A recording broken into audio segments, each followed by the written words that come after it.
Machiegni kendo nyakwara mogik na singone ni bang' yweyo wan kod weche mamoko e kar dak ma Sangorota e Nyakach. Mine nyiso chir margi ka giyoro nam mondo gilu rech nyapus ei anyuongi kaka yor yudo konyruok margi. Ondamo makama ketogi kamarach mar gamo tuoche malandore e pi kod monj mag libende. Ma en sigana manyiso siganani kod chiwruok kata sinani kod chiwruok makende ma minego kaloe ka koro gin kod kwayo mondo giyud sir. Ripota marwa Millicent Adhiambo noyuoro kama minegi tae chenro margi kendo ma e sigandgi.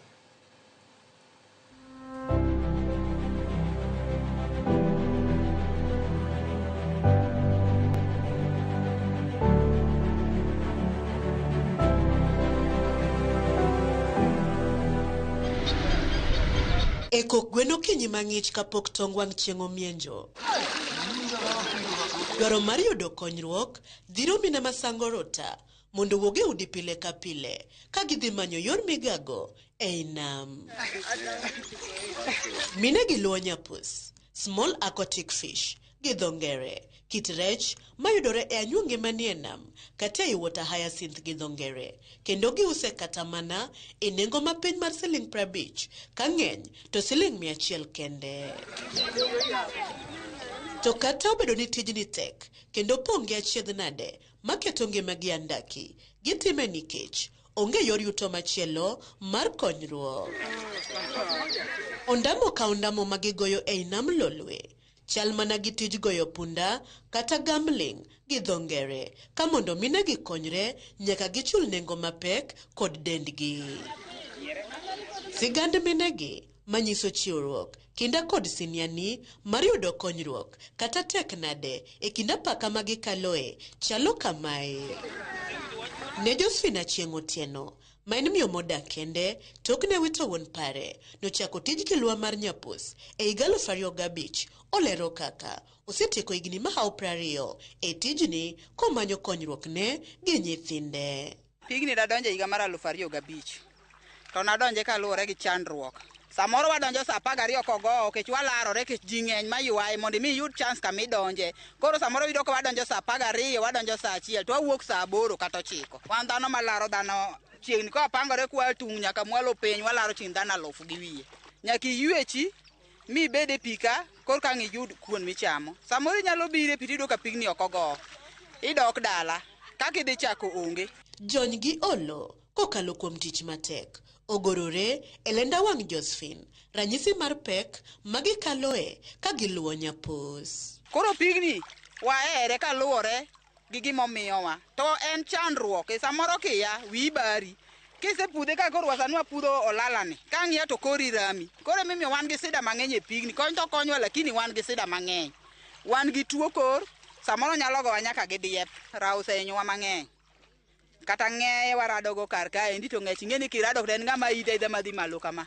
Tuonde bwaradogo mang'eny. Nitie moko waradogo mamoko wanege ipi kato moko twaringo wawego kanyo ke samoro duong' mok inyal nyagori kode kendi ng'ata chiel. Ting' mar luwo nyapus nyoroga Josephine, gino machune mondo kolor skul onywak lwedo gi nyithinde e dhiro keyo miyudo gi luya e kind achiedh nade kama kato giyude yor konyruok. Mae kama watiye to ne entie sikul. Koro miyo mondo wayud pesa mondo ka samo yaw sikul to ang'i kaka wanyiewne gik moko magidogo sikul. Koro kwa biro kode to wariwo pesa no endo to wanyiego gik matindo ndo to wakano to ka yaw sikul to gidok sikul. Nyithindo mamoko bende picha mako ka konyo jonyuolgi e yoyo tol mar luwo nyapus, gino manyiso ngima nyithindo mopong' kod chiwruok gi midhiero mamayo gi chia mar dongo makare kaka nyathi owinjo dongi.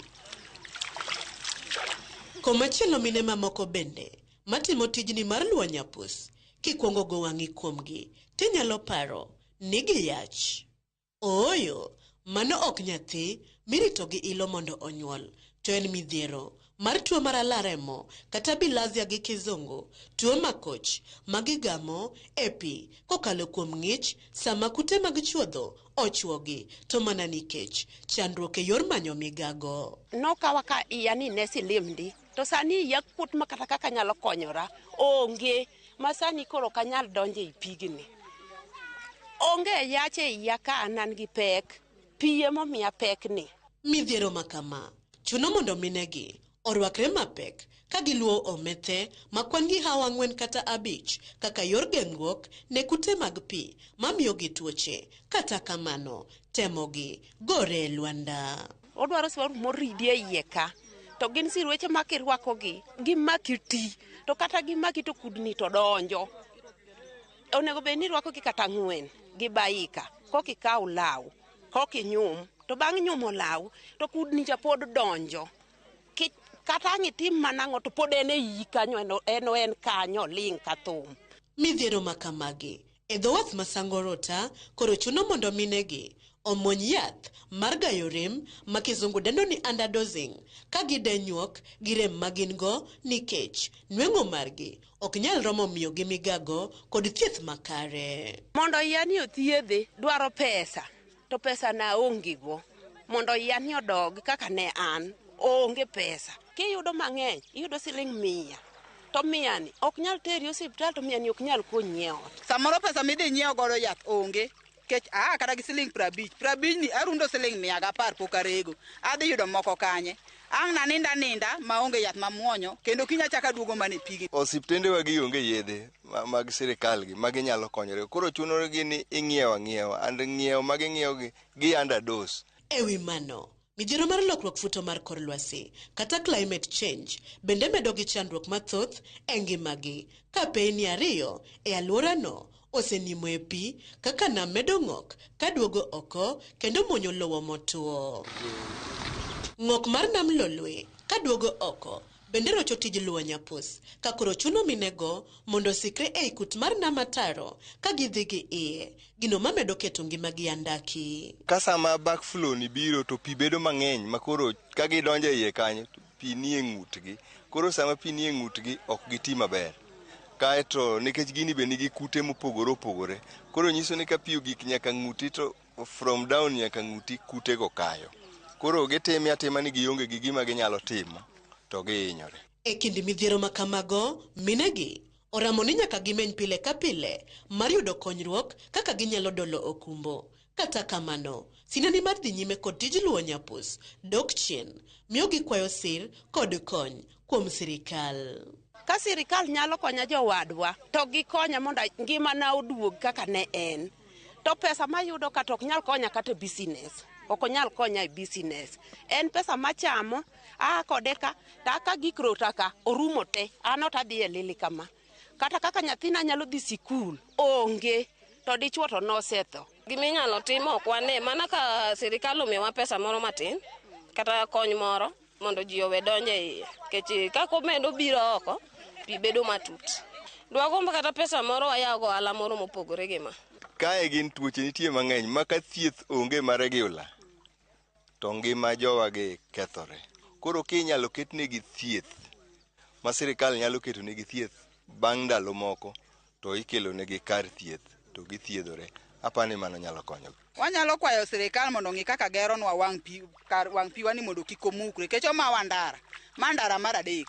Mine e dho wath ma Sangorota temo gweyo oko chan. Kata kamano gimoko e kindi dhier mogoyo limtidi kod lwasi mar tich mang'aw mikelo kod ng'ok nam Lolwe ka duogo oko nikech lokruok futo mar kor lwasi kata climate change gi dho ngere. Koro gidwaro kony mochwere mondo ngimagi odoge wang'e.